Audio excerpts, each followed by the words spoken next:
Hi to everyone. Okay, this is working. I'm going to do it in English. I know that my English is horrible, but it's much better than my French. So let's try to give some advice about how to promote games on YouTube, especially to indie developers. Thank you, first of all, to invite me here. And I love to be in that kind of events because YouTubers usually are not taken very much into account in this kind of forum. So thank you very much. Really appreciate it. And yeah, I always like to start that kind of speeches talking about YouTube, about the momentum of YouTube, the phenomenon of YouTube, because probably all of you are pretty familiar with YouTube. You know that it's a leading video platform that is owned by Google. It's the second search engine worldwide, YouTube. I mean, when you need to know how to do something, you go first to Google, and if you don't find the information, then probably you go to YouTube to find a video tutorial or something like that. So YouTube is getting huge, but it has billions of users, billions of views daily. But what I want to talk is that the young generations, kids mostly, now they are getting used to consume YouTube and to watch only YouTube. They don't watch TV. They don't like to wait for their content. They want to consume content on demand. So that's why I like to start pointing out that YouTube now it's a kind of a phenomenon. I mean, YouTubers are getting bigger and bigger all over the world. Not only I know the Spanish market, but I know it's something that is happening in all the countries in the world. So those new generations that don't watch TV are the potential consumers of many products and for sure video games. Gaming on YouTube is growing faster than the average. I mean, YouTube is increasing the watch time 50% year over year, and that percentage is even higher when you are talking about gaming on YouTube. So what is going on is that content creators on YouTube, on similar platforms, social media, we are becoming influencers. And for that generation thinks that we are their friends. So they trust us. They want our advice. And that's how we become influencers, and that's how some people start doing YouTube for a living. And not only YouTube, there are also streamers who streams on Twitch just for a living. And you know, basically, to make it simple, we just create gameplays, videos with our face playing, in my case, playing video games, and we just place ads before the videos, and we get paid a percentage from YouTube. So some people is starting to create that kind of content for a living, and the young generations, we are influencers for them. So I think that we have our audience is pretty well segmented, and you can target a specific part of the population if you choose correctly the YouTube channel. And here, the point is that some YouTubers, some content creators can eventually make more money playing a game than even the developer. I mean, it's not very frequently, but sometimes it may happen. And this leads us to a question that should I let YouTubers to post my game for free? Because it's not, for me, it's a stupid question, because the answer for me, it's yes. With no doubt, but some developers may don't want. I mean, there are many examples. The most known example is Nintendo. Nintendo has a content policy that doesn't allow YouTubers to post any video game, any Nintendo video game on YouTube, or at least you are allowed to post it, but not to monetize. So no, any YouTuber is going to do that because that's working for free. So Nintendo went back 2 months ago and changes the policy a little bit, and now they have like kind of a sharing income, so the YouTuber has to give Nintendo 30% or 40% of the income. I don't remember the exact amount, But anyway, that's an exception. I mean, on the other hand, you have, for example, Mojang, the developer of Minecraft, and Minecraft was always happy to have videos of its game on YouTube, and in fact, they encouraged YouTubers to post more videos. But this is an important question because any developer has the right to take down any video of his video game on YouTube. I mean, the developer owns the intellectual property of the game, owns the images, the footage, everything. And even though YouTubers try to add a value to that footage, I mean, we try to make funny comments or strategic comments or whatever, the developer has the full control of it. So you have to question first if you want your game to be on YouTube, because some games, I don't know, I'm thinking for example in a graphic adventure, it has a beginning, it has an ending, and if you have all the history posted on YouTube, it may discourage some people to get the game, to buy the game, to download the game, or whatever platform or device is the game. So you have to think, because on the other hand, there are some advantages of have the full story on YouTube. One person might watch the first chapter and think, okay, this game seems to be pretty good, I'm gonna get it, I'm gonna play it, and after I solve the story, then I will watch the videos. So yeah, you have to think carefully about it. I mean, YouTube videos for sure are a great way of promotion for games. And you have to think or to take this decision in terms of advantages and disadvantages. I mean, it depends on the kind of game that you have developed, if it's worthy for you to have it on YouTube or not. You have to take into account as well that YouTube is another social media channel. I mean, it's a great place to create a community around your game. I mean, on YouTube, I can see it in my videos. I mean, people start talking each other in the comment box, I mean, and discussing strategies or discussing things. So YouTube is great to create communities. For me, I mean, I think that in all the cases, the advantages of being on YouTube are great, way higher or better than the disadvantages. So, but yes, I mean, you have examples. Nintendo is a huge studio, but you can also find indie developers that who doesn't want their games to be on YouTube. I don't know, Phil Fish, for example, the developer of VEF, he hates YouTubers, and he thinks that if we are making money with playing his game, we have to pay him, and it's the same thinking that Nintendo.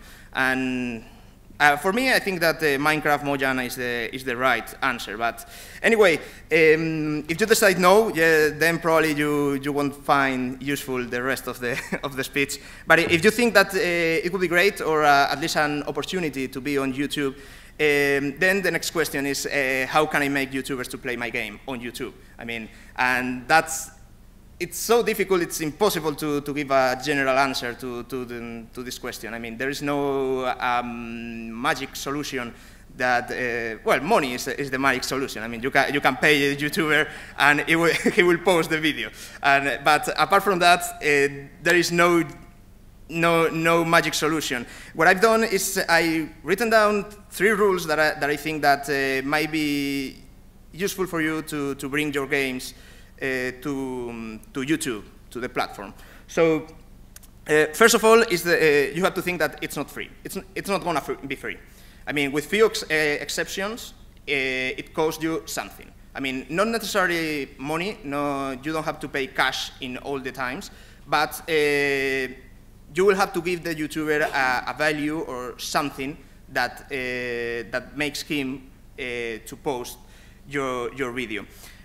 I've set few exceptions because sometimes YouTubers, we find a game just by chance, play it, we enjoy it, and we post it. But it's really infrequent. I mean, the best example is probably PewDiePie. PewDiePie is the biggest YouTube channel worldwide, and it's a gaming channel, over 33 million subscribers, I think, right now, maybe more. I haven't checked it recently. And he discovered Flappy Bird. I mean, you probably know the story of Flappy Bird. It's a really simple mobile game, and it exploded. When did it explode? Right after PewDiePie posted a video of Flappy Bird doing stupid things, joking about the game, and the next day millions of people downloaded it because it was for free, and then mouth to mouth, and you know the rest of the story. So yeah, you may have win the lottery, you may have your game being posted on PewDiePie's channel, but that's really rare. So you will have to approach a YouTuber, and you will have to take an you have to make an action to bring your game to YouTube. And in this approach, my second rule should be give a personal approach. I'm so tired of receiving emails that are copy-pasted emails. I mean, spend a little bit of time having a look on the YouTuber's channel, and it's good for you as well, because you need to know the personality of the YouTuber that you want to represent your game. I mean, you should know if that YouTuber is a serious guy, it's a professional guy, it's just a kid who just made jokes and people watch it on YouTube. YouTube is full of that kind of content. So I mean, you must be aware of that kind of things. And for that, you have to make a personal approach. And the personal approach has to be different depending on how big is the YouTuber. Because the size usually is an expression of the professionality. Not necessary, but usually it is. I mean, big YouTubers are used to be more professional, but sometimes you have to talk to an agent or network or something in between. You have to be very precise, very specific in the things that you want. You have to offer something, because that channel is huge. If that guy is posting your game that it's not very known and it may not get that many views, then you have to offer something, cash or other things that we'll talk about. If you go to a medium or niche YouTubers, then maybe you can try to imply them in the development of the game. They might be interested in cooperating with the studios and with getting known a little bit about the industry. And small starting YouTubers, they are so passionate. So wherever if you seem to be interested in them, then it's very likely that you get them on board and they start to post your game or your content. But the last rule, and I think that it may be the most important one, is don't try to convince a YouTuber that your game is great. I mean, it's a mistake in almost every single email I receive. I mean, to be honest, I don't care if your game is the best in the world or not. YouTubers are kind of businessmen. If they do YouTube for a living, then they only think in terms of economic profit. So they don't care if the game is the best in the world, and if you are the first developer that have done something that you can see in any other game, blah, blah, blah. We don't care about that. We care about if the game is enjoyable, if we can record, make fun of it, make a strategy of it, or whatever the content the YouTuber creates. And that's the only important thing. So the game has to be acceptable, but we are not really worried about if the game is good in a technical way.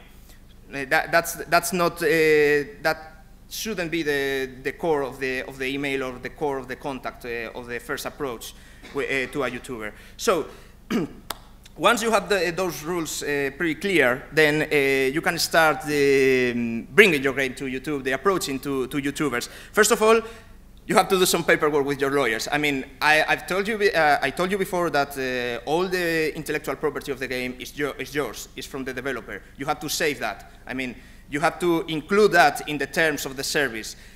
Usually games have in all the terms of service a paragraph which is kind of a fan content policy or something like that, that okay, we encourage fans to, if you want your game to be posted on YouTube, we encourage fans to record themselves playing our game. We encourage them to post them on YouTube, to share on the social media, as long as they don't promote hacks, exploits, and that kind of stuff. But you have to grit it down. So once you finish the paperwork with your lawyer, then you can start preparing a budget. And as I told you before, budget doesn't mean necessarily cash. It would be great to save some funds for marketing. I mean, it's reasonable, but think in all the assets that you can offer to a YouTuber, all the value that you can offer to a YouTuber. At the end, you have to look for a relationship in which the YouTuber, for the YouTuber, it's profitable to post your game. That's the best situation, because in that moment, we will start doing that for free. That's how I started posting Clash of Clans videos, because Clash of Clans was huge. And then Supercell doesn't have to pay me anything, because the game is big enough to get views, and I get money through views. But if your game is not as big as Clash of Clans, then you have to think in how to compensate the difference between views and the money that we hope to get per video.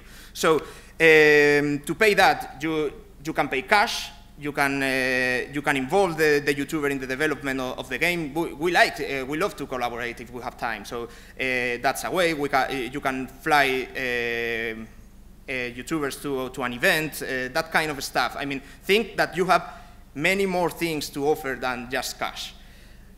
After that, you have to start doing some YouTube research. You must know the channel of the YouTubers that you may contact, and the channels that has the specific audience that you look for your game. My channel, for example, it's a mobile gaming channel in Spanish. So then you have the first segmentation. My audience is mostly between 18 and 34 years old. So you have to think if your game is targets that kind of people.